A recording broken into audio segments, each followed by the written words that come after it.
وہی مزہ ہے. ایسا نہیں ہے. جس کو اللہ کے ذکر کا مزہ مل جائے، جس کو نمازوں کا لطف مل جائے، جس کو تلاوت قرآن کی چاشنی مل جائے، تو وہ واقعی اسے انجوائے کر رہا ہوتا ہے، وہ اپنی زندگی کے حسین دن گزار رہا ہوتا ہے. یقیناً آپ نے اپنی دنیا کے معاملات کو بھی سیٹل ڈاؤن کرنا ہے، لیکن یہاں بھی یہ بات ذہن نشین رہے کہ ہمیں چاہے کاروبار کریں، چاہے جاب کریں، چاہے اسٹڈی کریں، چاہے زندگی کے گول سیٹ کریں، ہم نے سب سے پہلے یہ ریئلائز کرنا ہے کہ کہیں یہ کام اللہ کو ناراض تو نہیں کر دے گا، کیونکہ خالق وہی ہے، مالک وہی ہے. اچھا، جب نوجوان بیٹھتے ہیں تو ایک ڈسکشن کافی ہوتی ہے کہ یار سکسیسفل کون ہے، کامیاب کون ہے، کون لائف کامیاب گزار رہا ہے، کیسی جوانی گزاروں کہ پھر اگلی لائف بڑی آسانی سے گزرے، سکسیسفل لائف کیسے ملے گی. آج میں قرآن پاک کی چند آیتیں آپ کے سامنے پیش کروں گا. یہ کون طے کرے گا کہ کون کامیاب ہے؟ آپ کریں گے، میں کروں گا، یا وہ طے کرے گا جس نے اس کائنات کو بنایا ہے، جس نے مجھے بنایا ہے، جس نے آپ کو بنایا ہے. وہ رب بتائے گا نا کہ کامیاب کون ہے. تو آئیے آج قرآن ہی سے پوچھتے ہیں کہ اے رب کے پیارے کلام، تو ہمیں بتا کہ ہم کامیاب ہونا چاہتے ہیں، ہم سکسیسفل رہنا چاہتے ہیں in the life here and hereafter, زندگی میں بھی اور مرنے کے بعد کی جو زندگی ہے ہم اس میں بھی کامیاب رہنا چاہتے ہیں. کیونکہ کچھ لوگ سمجھتے ہیں پیسے والا کامیاب ہے، کوئی کہتا ہے نہیں جناب طاقت والا کامیاب ہے، کوئی کہتا ہے جو خوبصورت ہے وہ کامیاب ہے، کوئی کہتا ہے جو مشہور ہے وہ کامیاب ہے. ہم انہی ڈسکشنز میں کھو جاتے ہیں. تو سمپل فارمولا یہ ہے کہ قرآن سے ہی پوچھ لیتے ہیں کہ اے خالق و مالک کے کلام، تو ہمیں بتا کہ کون کامیاب ہے. پارہ 18 ہے. میں چاہوں گا آپ سب سے کہ میں تو آج مختصر اس کی قرآن کی چند آیتوں کی تلاوت کروں گا، ترجمہ بتاؤں گا، تفسیر بتاؤں گا، مگر آپ خود بھی گھر جا کے پڑھیے گا، اس کو نوٹ کر لیں. 18 پارے کی صرف شروع کی میں 10-11 آیتیں پڑھوں گا، اور ان 10-11 آیتوں میں اللہ کریم نے ہمیں سب بتا دیا کہ کامیاب کون ہے اور کیوں ہے، ان کی اوصاف کیا ہیں، ان کی کیٹیگریز کیا ہیں، اور اس کے بعد رب کریم نے اس کا ریوارڈ بھی بتا دیا. ایک بندہ کہتا ہے نا یار اتنا محنت کروں گا تو ملے گا کیا بھائی، کورس کروا رہے ہو مجھے، آپ اتنا ٹائم میرا اسپینڈ کروا رہے ہو، اینڈ آف دی ڈے مجھے اس کا بینیفٹ کیا ہوگا. اللہ کریم نے کامیاب لوگوں کے اوصاف بھی بیان کیے اور ان کو ملنا کیا ہے وہ بھی بتا دیا ہے. اب اس کی آپ کی مرضی ہے کہ ریوارڈ سامنے رکھ کے ہم کیوں کرتے ہیں مہنگے کورسز، کیوں اتنی پڑھائی کرتے ہیں. نظر آ رہا ہوتا ہے ڈاکٹر بن گیا تو اتنی سیلری ہوگی، انجینئر بن گیا تو اتنی ہوگی، چارٹرڈ اکاؤنٹنٹ بن گیا تو اتنی ہوگی، اور کورسز کر لوں گا، مزید ایک ڈپلوما لے لوں گا تو یہاں یہ میرا فائدہ ہوگا. انسان بینیفٹ پر نظر رکھ کر اسٹرگل کرتا ہے. آج میں آپ کو دنیا کے کسی بندے کی طرف سے یہ نہیں بتا رہا کہ یہ کرو گے تو یہ ملے گا. میں خالق و مالک کے قرآن سے آپ کو بتانے جا رہا ہوں کہ یہ کرو گے تو سنو ملے گا کیا. اب آپ کی مرضی ہے کہ وہ جو ریوارڈ ہے وہ سننے کے بعد اگر اس لائن آف ایکشن کو اپنا لیں تو پھر انشاءاللہ خیر ہی خیر. It's not very difficult. I'm not telling you which one of the biggest or difficult formulas today. Just I recite only 10 آیات in front of you. 10 آیتیں ہیں، سمپل ہے، کوئی مشکل نہیں ہے. اگر واقعی غور کر لیں تو چند باتیں اللہ نے فرمائی ہیں، اس کو پورا کر لیں تو کامیاب ہو جانے ہیں. اور اللہ کے نزدیک جو کامیاب ہوا اصل کامیابی وہی ہے. ایک بات یاد رکھنا، مجھے میرے کولیگز کہیں، مجھے میرے فرینڈز کہیں، میرے رشتہ دار کہیں کہ بڑا کامیاب آدمی ہے، اور اللہ کی بارگاہ میں اگر کامیاب نہیں ہوں، وہ مجھ سے ناراض ہے، تو اس کامیابی کا کوئی فائدہ نہیں ہے. اور جس کو رب فرما دے نا یہ کامیاب ہے، اللہ کے حبیب فرما دے یہ کامیاب ہے. ہمیشہ یاد رکھنا، جس سے رب راضی اس سے سب راضی. ہاں، ہم سب کو راضی کرنے کے لیے بعض اوقات رب کو ناراض کر بیٹھتے ہیں. We have to decide کہ ہمیں اللہ اور اس کے رسول کو راضی کرنا ہے. تو آئیے قرآن کی چند آیتیں ہیں. پارہ 18 ہے، سورہ مومنون. قرآن فرماتا ہے بسم اللہ الرحمن الرحیم قد افلح المؤمنون. پہلی آیت اللہ فرماتا ہے بے شک ایمان والے کامیاب ہو گئے. کامیاب کون ہے؟ ایمان والا. اے اللہ تیرا شکر ہم ایمان والے ہیں. کتنی بڑی نعمت ہے ایمان. ہم ایمان والے ہیں، یہ فرسٹ کنڈیشن کو ہم نے اچیو کر لی ہے وداؤٹ اینی ڈیفیکلٹی اور وداؤٹ اینی اس کو آپ کا اسٹرگل. اللہ نے مہربانی کیسی کی کہ ہم کسی کافر کے گھر میں پیدا نہیں ہوئے، آنکھ کھولی تو ماں باپ مسلمان تھے. یہ اللہ کی مہربانی ہے. ہم میں سے کسی نے دعا تھوڑی کی تھی پیدا ہونے سے پہلے یا اللہ جب بھی پیدا کیجیے مسلمان گھرانے میں پیدا کرنا. بغیر مانگے اللہ نے مجھے اور آپ کو مسلمان بنا دیا. کان نے پہلی آواز سنی تو اللہ اکبر سنی. تو قرآن کہتا ہے کامیاب کون ہے؟ بے شک ایمان والے کامیاب ہو گئے. اب آگے ایمان والے کیسے، یہ آگے قرآن بتائے گا. ٹھیک ہے، اچھا ایمان کی بات پہلے کر لیتے ہیں.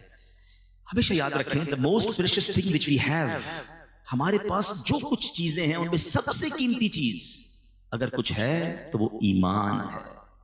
ایمان نہیں تو کچھ بھی نہیں. یہ ہمیشہ یاد رکھیے گا. آپ جب تک ایمان کی ویلیو کو فیل نہیں کریں گے آپ اس کی سیکیورٹی کی فیل نہیں کریں گے. میں مثال دیتا ہوں, آپ میں سے ہم میں سے کسی کے پاس پرانی موٹر سائیکل ہو, جہاں جائے کھڑی کر دیتا ہے. جب نہیں لیتا ہے تو ذرا دھیان رکھتا ہے, لاک بھی لگاتا ہے. گاڑی لے لے تو اور خیال شروع ہو جاتا ہے. زیادہ قیمتی گاڑی ہو تو رات کو اٹھ کے سنا ہے لوگ اپنی گاڑی دیکھ رہے تھے باہر کھڑی ہے نہیں کھڑی ہے, بہت مہنگی ہے نا. نارمل موبائل ہے تو کسی بھی جیب میں رکھ دیا. مہنگا موبائل لیا تو بیان کے دوران بھی ہاتھ لگا کے چیک کرتے ہیں, ہاں ابھی بھی ہے, خیر ہے, بیان نہیں ہے. کیوں؟ جتنا قیمتی چیز ہے اتنی اس کی فکر ہے. یہ انسان کی فطرت ہے. It's okay.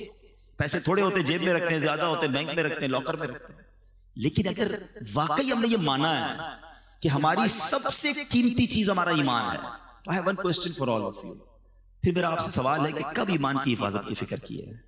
کب سوچا یار سیکیور ہے کہ نہیں, کچھ چھین تو نہیں لے گا؟ ابھی جس طرح چیزوں کو چیک کرتے ہیں, یار موبائل ہے, پیسے ہیں, گاڑی ہے, بینک بیلنس منگوا رہے ہوتے ہیں لوگ, چیک کر لو سب ٹھیک ہے. لیکن کبھی کوئی ایسا ہم نے اپنی بیلنس شیٹ نکالی ایمان کی کہ یار ایمان بھی ٹھیک جا رہا ہے کہ نہیں, تو گڑبڑ تو نہیں ہو گئی, کچھ چھین تو نہیں رہا, چلا تو نہیں جائے گا. اب ہو سکتا ہے آپ میں سے کسی کے ذہن میں خیال آئے کہ کیا ایمان بھی چھن سکتا ہے؟ یہ تو نئی بات بتا رہے ہیں آپ. جی جناب, اللہ کے حبیب علیہ السلام کی میں آپ کو پہلے ایک دعا سناتا ہوں. پہلے پیارے آقا کون ہیں جن کے صدقے مجھے اور آپ کو ایمان ملا ہے نا؟ تیرے صدقے میں آقا سارے جہاں کو دین ملا. ارے ان کے صدقے دین پھیلا ہے, ہم ایمان والے ان کی وجہ سے ہیں. مگر وہ دعا کرتے تھے, یا مقلب القلوب ثبت قلبی علی دینک.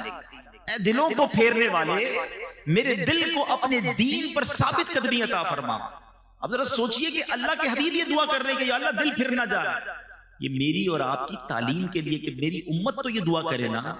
ہم نے کب دعا کی یا اللہ ایمان سلامت رکھیو, ایمان کی حفاظت رہے, خدا را اس کی حفاظت کی فکر کرے. یہ شیطان جو ہے نا اتنا مردود ہے کہ اس کا الٹیمیٹ گول یہی ہے کہ وہ ہمارا ایمان سنیچ کر لے, ایمان چھین لے, کیونکہ اس نے جہنم میں جانا ہے اور وہ چاہتا ہے کہ وہ ہمیں بھی ساتھ لے جائے, اور اس کے لیے اس نے بڑے پلان کیے ہوئے. پہلے یاد رکھیے, علماء فرماتے ہیں, احادیث کا بھی مضمون ہے کہ جب بندہ گناہ کرتا ہے نا اس کے دل پر ایک سیاہ نقطہ پڑ جاتا ہے, دوسرا کرتا ہے, پھر تیسرا کرتا ہے, پھر, اور جب کنٹینیو کرتا رہتا ہے تو ایک وقت آتا ہے اس کا دل سیاہ ہو جاتا ہے. اب اس پر ہدایت کی کوئی بات اثر ہی نہیں کرتی ہے. اور پھر علماء کہتے ہیں جو گناہوں والی کثرت کے ساتھ زندگی گزارتا ہے, ڈر ہے کہ مرتے وقت اس کا ایمان جو ہے وہ چھین لیا جائے. ہمیشہ یاد رکھیں. اچھا, یہ صرف نبی پاک کا انداز نہیں تھا, بڑے بڑے صحابہ کرام, اولیاء کرام. مگر ہم میں سے کس نے دعا کی یا اللہ ایمان سلامت رکھیو, قبر میں ایمان لے کر جاؤں. ہم تو کبھی کسی بزرگ سے بھی مل لیں, کوئی ہمیں مل بھی جائے دعا کروانے کے لیے, تو روزی کے لیے, بچوں کے لیے, کاروبار کے لیے دعا کروا, ایمان کے لیے دعا کیوں نہیں کرتے؟ تو یاد رکھیے سب سے قیمتی چیز وہ ایمان ہے. گانوں میں, لطیفوں میں, چٹکلوں میں, کامیڈی شو میں اب بڑے ایسے کفریہ کلمات آ گئے. میرے ٹاپک نہیں ہے ورنہ میں اسی پر پورا بیان آج کر دوں, اور یہ بیان بھی ہونے چاہیے, اور یہ بھی ہماری نالج ہونی چاہیے کہ وہ کون سے طریقے ہیں جس سے ایمان سے بندہ خارج ہو جاتا ہے. کفریہ کلمات آج مذاق مذاق میں جس کو دیکھو جنت, دوزخ, فرشتوں, رسولوں, انبیاء, معاذ اللہ, مذاق اڑا رہا ہوتا ہے, لطیفے سنا رہا ہوتا ہے. بالکل آسان لیا ہوا ہے لوگوں نے. ایسا نہ کیا کرو. ہم مسلمان ہیں اور ہماری باؤنڈری ہے, زبان ہم نے ادب والی رکھنی ہے, ورنہ کہیں ایسا نہ ہو سارا سفر بیکار ہو جائے. جس کا ایمان چلا گیا نا اس کی نمازیں, روزے, حج, صدقے سب ختم, وینش, نل اینڈ وائڈ. ایمان تو سمجھ لیں پاسپورٹ ہے, پھر جنت کا ویزا لگے گا نا. پاسپورٹ ہی نہیں ہے تو کیسے جائیں گے؟ تو بہرحال پہلی آیت قرآن کی سمجھا رہی ہے, قد افلح المؤمنون, بے شک ایمان والے کامیاب ہو گئے. اب آگے چلتے ہیں, اللہ نے ان کی کیٹیگریز بیان کی ہے. الذین هم فی صلاتهم خاشعون. وہ کون ہے ایمان والے, ان کے کام کیا ہیں؟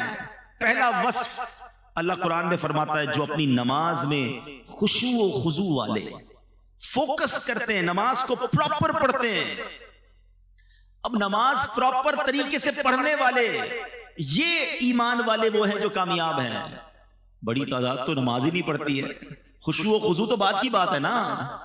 تو سوچئے قرآن کہتا ہے کہ کامیاب لوگ وہ ہیں جو اپنی نماز کو پراپر طریقے سے وتھ فوکس پڑھتے ہیں. تو ہم نے نماز بھی پڑھنی ہے, اب پراپرلی پڑھنی ہے. ایک بزرگ کے بارے میں آتا ہے, ان کے پڑوس میں کوئی بچی تھی, اس نے کہا کہ امی وہ ہمارے برابر میں ایک چھت پر ایک تنا لگا ہوا ہوتا تھا, آج کل وہ نظر نہیں آ رہا, ایک پلر. کہا بیٹا وہ کوئی تنا یا پلر نہیں تھا، برابر میں بزرگ رہتے تھے، وہ روز نماز پڑھتے تھے، وہ اتنی دیر نماز پڑھتے تھے، اس فوکس کے ساتھ نماز پڑھتے تھے کہ لوگوں کو لگتا تھا کوئی تنا کھڑا ہوا ہے۔